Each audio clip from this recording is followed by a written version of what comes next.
"You don't want that building," the man said.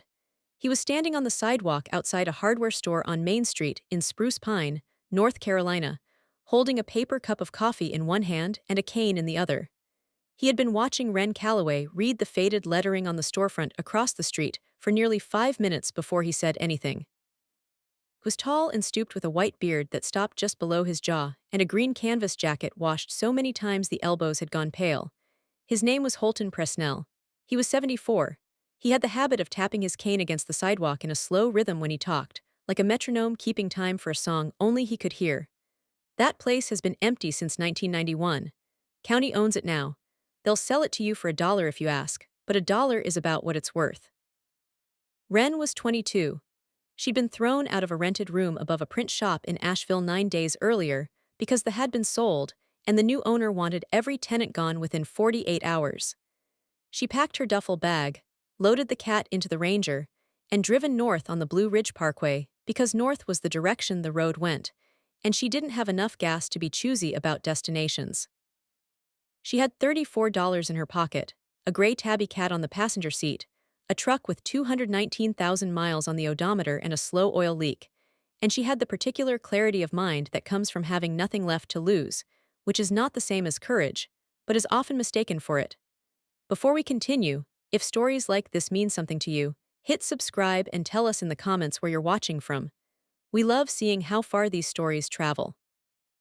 The cat had found Ren 11 days before Spruce Pine at a rest area on the Blue Ridge Parkway near Craggy Gardens, elevation 5,500 ft, where the wind came across the bald and long cold sheets, and the rhododendron thickets bent sideways like they had given up arguing with the weather.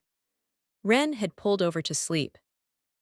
When she opened her eyes at dawn, the cat was sitting on the hood of the Ranger, perfectly centered, staring through the windshield with pale green eyes that had the color and stillness of creek water pooled between mossy stones. She was a gray tabby, maybe 8 lb with a coat the color of wood smoke, a deep silver gray banded with darker charcoal stripes that ran in unbroken lines from her shoulders to her haunches, like the grain in weathered ash. Her chest was a lighter silver, almost white, and her paws were dark, as though she had been walking through ink. A thin black line ran from the inner corner of each eye toward her nose, giving her face the sharp, deliberate look of a creature drawn by someone who believed every line should mean something. Her ears were tall and slightly tufted at the tips. Her tail was long and ringed with alternating bands of dark and light. Ren opened the truck door. The cat jumped off the hood, landed without a sound, walked around to the passenger side and leaped through the open window. She turned once, sat down, and began washing her left paw with the unhurried precision of a guest who had arrived exactly on time and found the accommodations acceptable. No collar, no tags, no chip, just a gray tabby who had appeared on a mountaintop and decided this truck was where she belonged. Ren named her Cinder. The name came from the color, not black, not white, but the gray that comes after fire, the color of what remains when the burning is done and the heat has passed through and left something quieter behind. Cinder rode the passenger seat with her paws tucked beneath her body and her eyes half closed, watching the road through slitted pupils with the calm indifference of a cat who had seen roads before and was not impressed by this one, but was willing to tolerate it for the company. He had been driving north for 2 days when she reached Spruce Pine.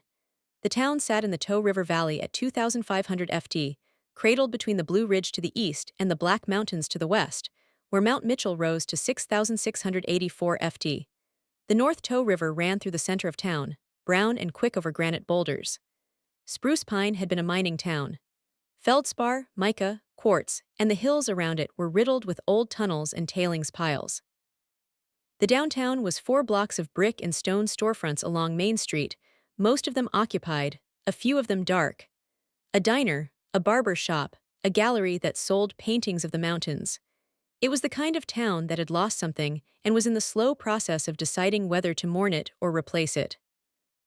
Ren had parked on Upper Street and walked down to look at the buildings, because looking at buildings was what she did when she had no money and no plan, and needed to feel like she was doing something with purpose.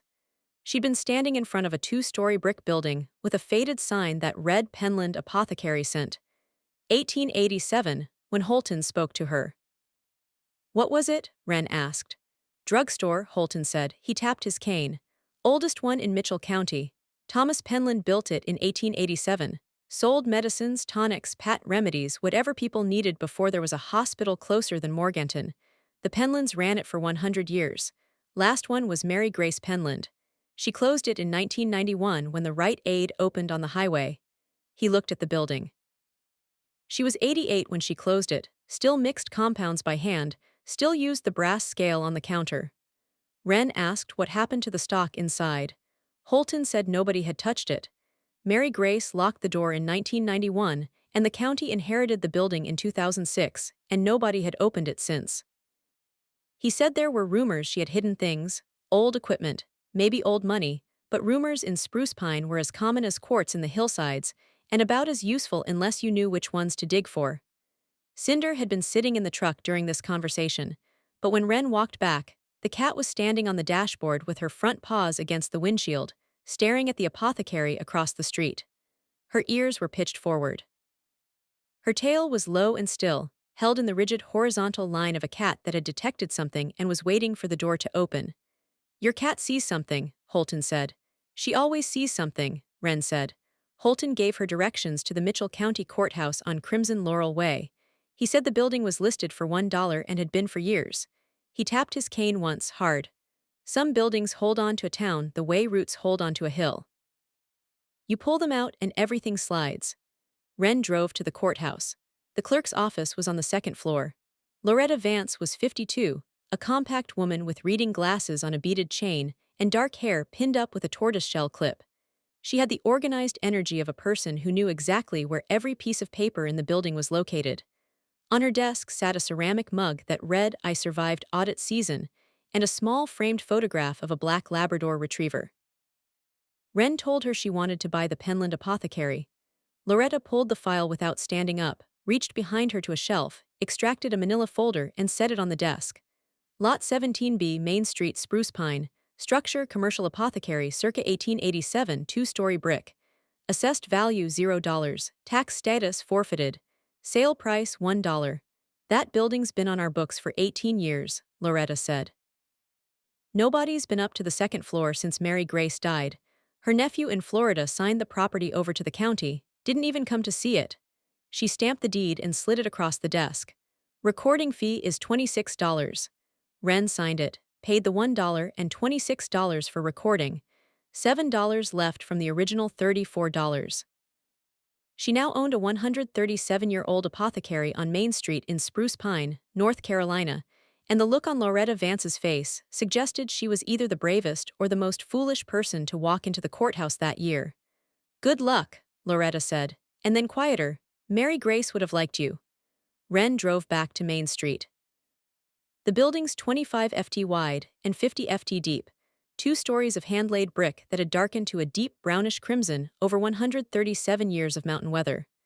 The storefront had 2 plate glass windows flanking a recessed entry door, heavy oak, 6 panels, with a brass handle tarnished to the color of dark honey. A transom window above the door held leaded glass in a pattern of interlocking diamonds.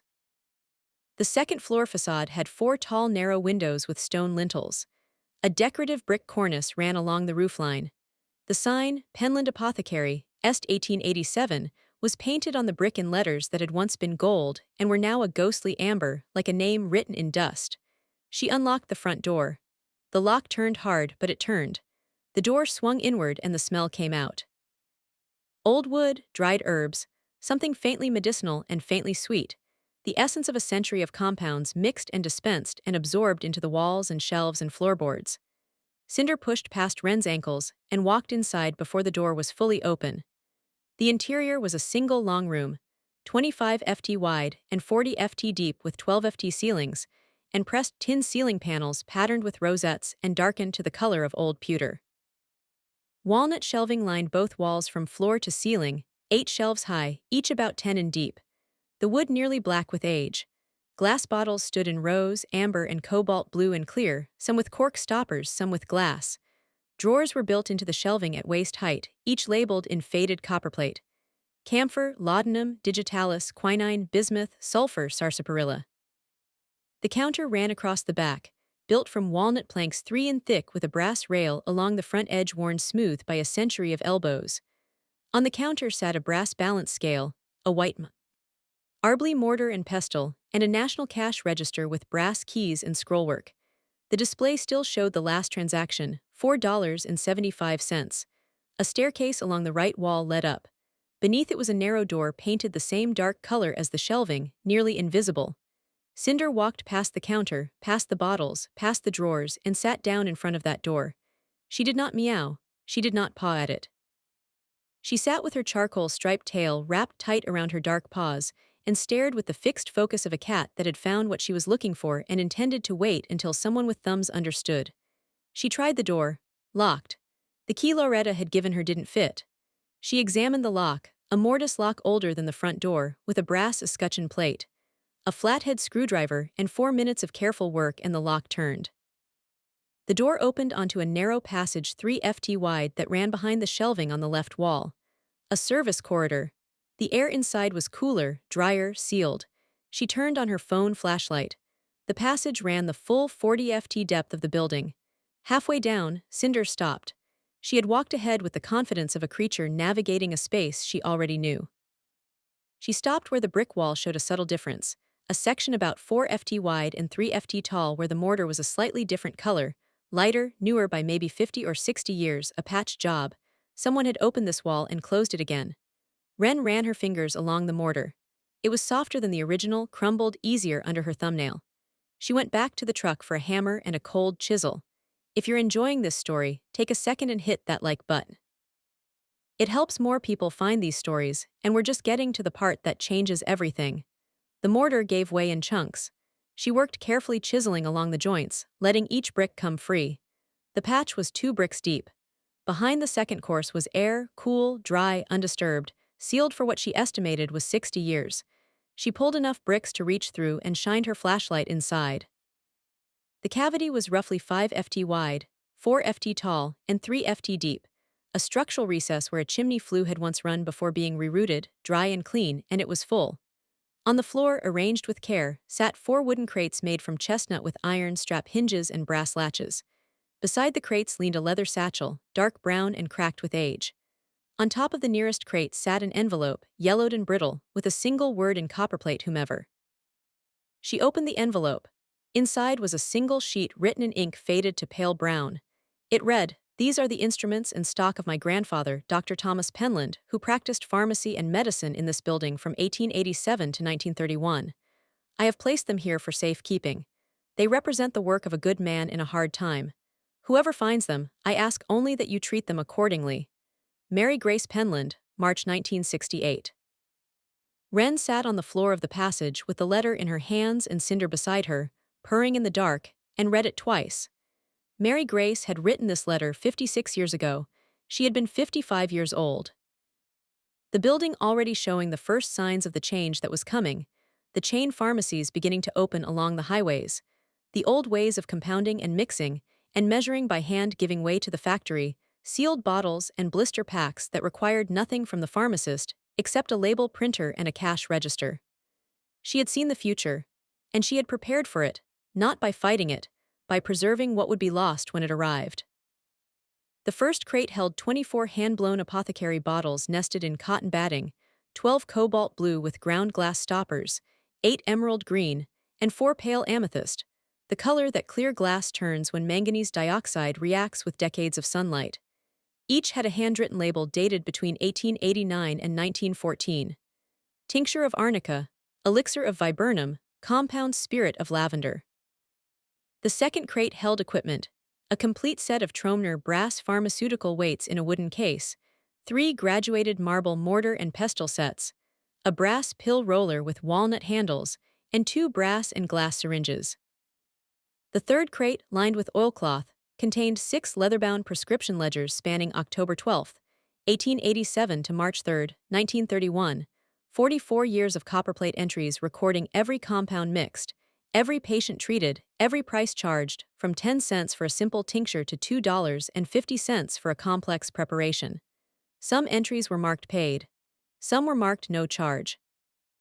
The fourth crate, smaller and heavier, held 22 patent medicine bottles wrapped in velvet, embossed glass from Dr. Kilmer's swamp root, Hestetter's stomach bitters, Ayer's cherry pectoral, and 3 bottles reading Penland's Mountain Tonic, Spruce Pine, North Carolina.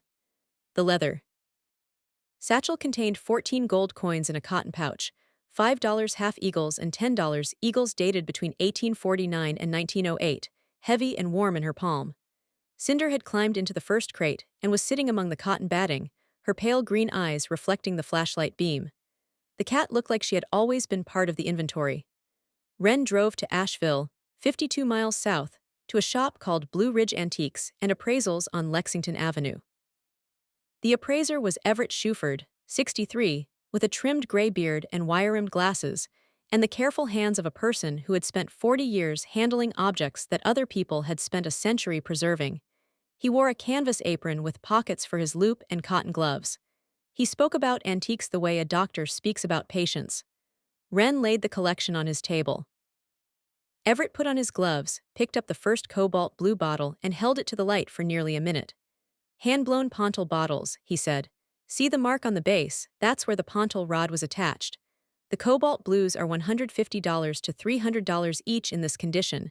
The emerald greens are rarer, $250 to $400 each. The amethysts, $200 to $350. He moved to the equipment, the Tromner weight set, $800 to $1,200.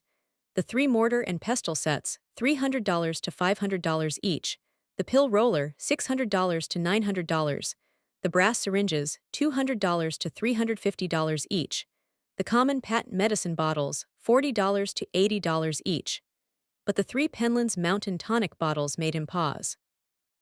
Local manufacture, small batch from a pharmacy that no longer exists.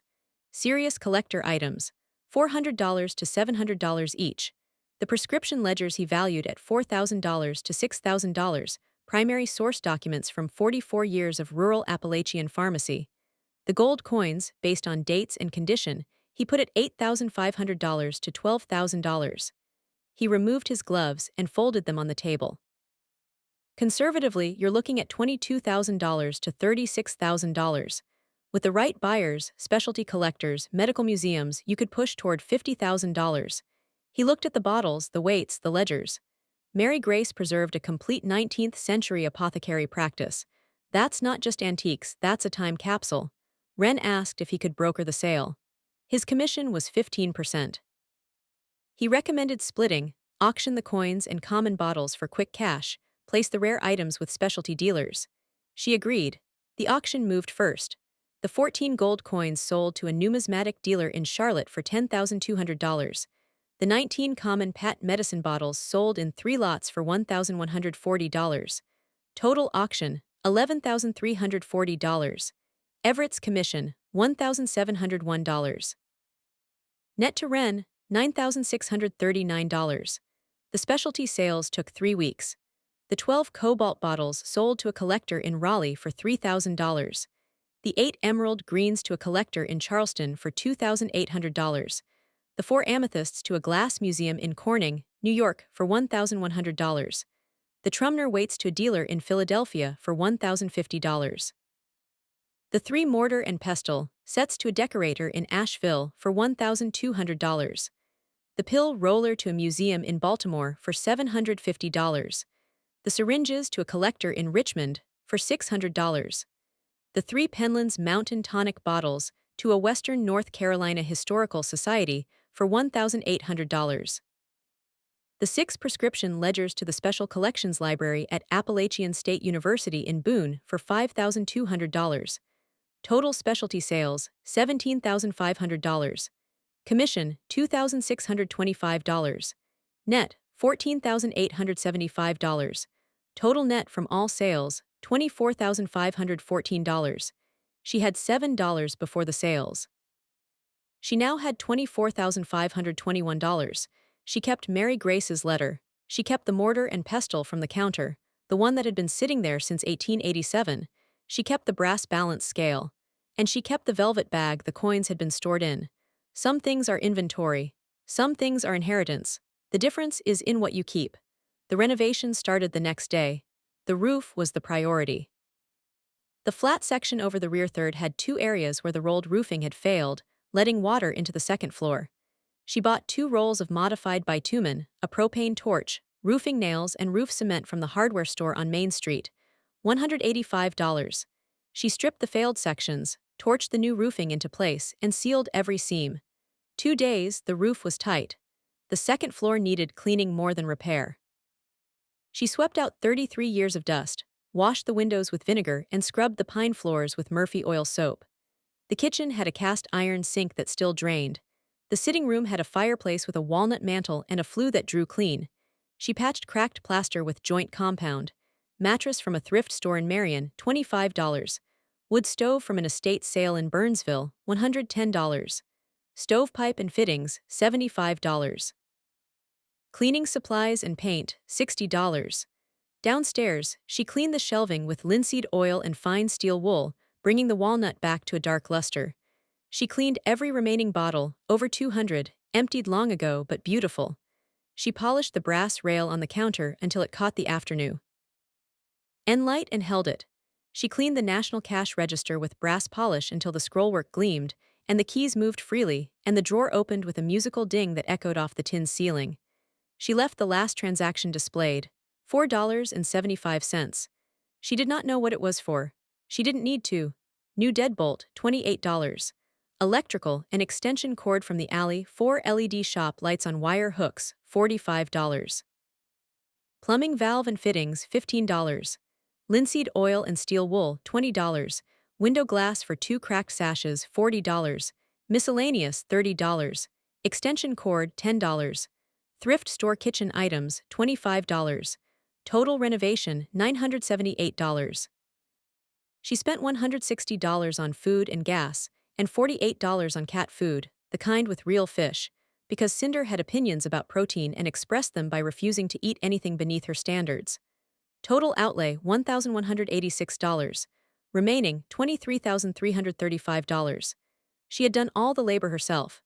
Every shingle stripped, every shelf oiled, every bottle cleaned, every wall patched. Cinder supervised from the counter, sitting beside the brass scale with her paws tucked in her green eyes, tracking Wren with the detached competence of a quality inspector who had high standards and no intention of lowering them. The community found her the way communities do in small Appalachian towns. Slowly at first, then all at once, like a creek that seeps through a hillside for weeks before it breaks the surface. Holton Presnell came by every morning with his cane and his coffee. He would stand on the sidewalk and watch Wren work through the plate glass windows, tapping his cane in that slow rhythm, saying nothing. After the third day, he started coming inside. He sat on the stool behind the counter. The pharmacist's stool, he called it, though Mary Grace had always stood, and told Wren stories about the Penlands and the building and the town. Thomas Penland had delivered half the babies in Mitchell County between 1887 and 1920, riding a mule up the hollows in the dark. During the influenza of 1918, Thomas mixed a compound of eucalyptus, camphor, and honey that he gave away free. Mitchell County had one of the lowest death rates in western North Carolina that year. People attributed it to the compound, or to luck, or to God, depending on who you asked. Holton tapped his cane on the floor when he finished each story. A single tap like a period. A young woman named Darby Silvers, 29, started helping in the second week. She was a carpenter who ran a one-woman shop out of a garage on Grassy Creek Road, making furniture from reclaimed lumber.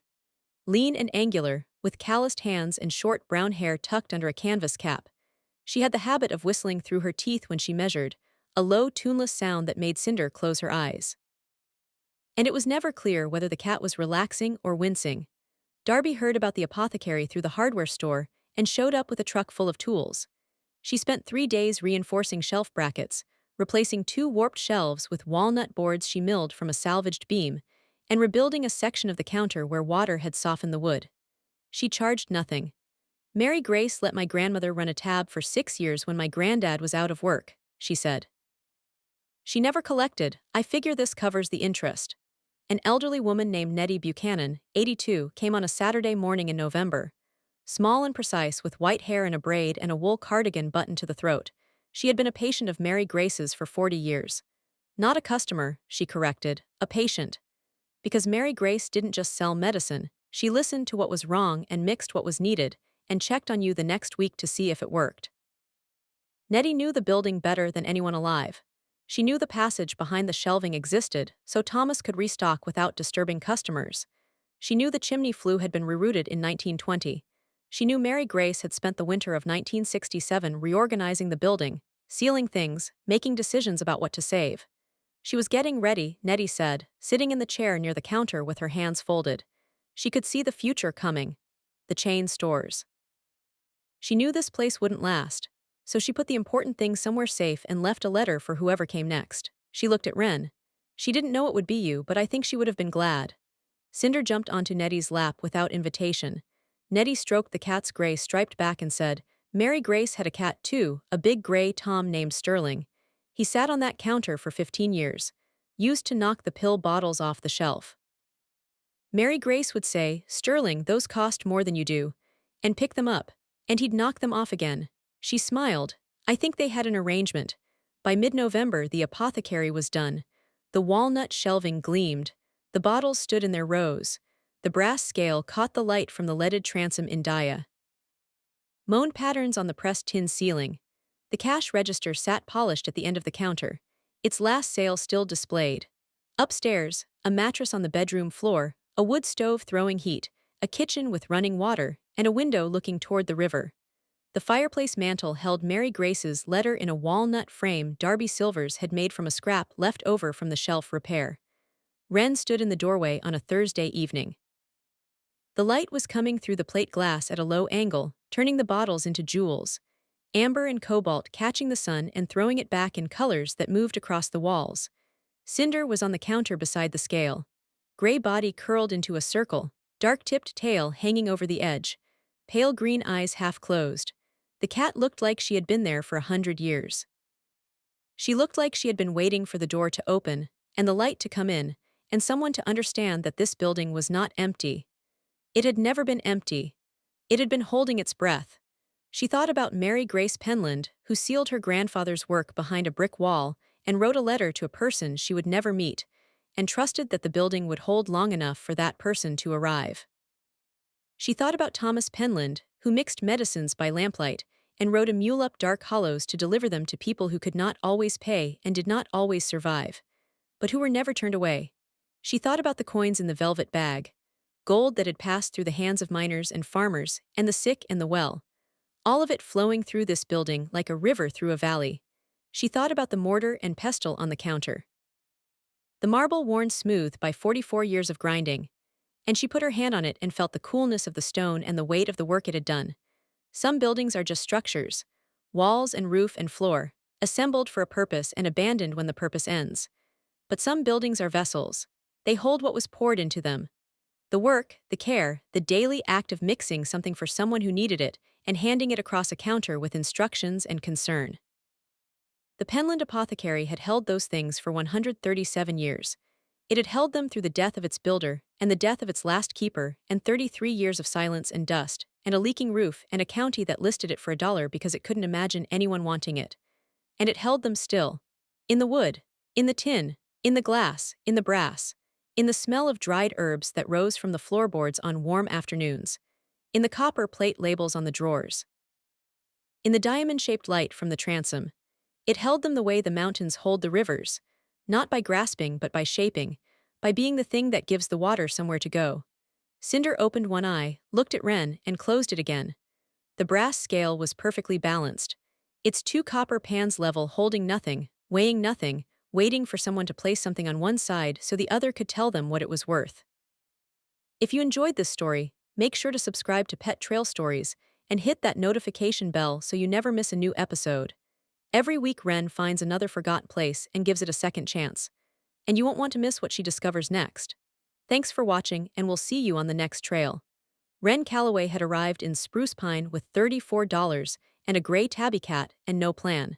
She now had a 137-year-old apothecary on Main Street. A second-floor apartment with a working fireplace. $23,335 in a cat who had claimed the pharmacist's counter as her territory and showed no intention of leaving it.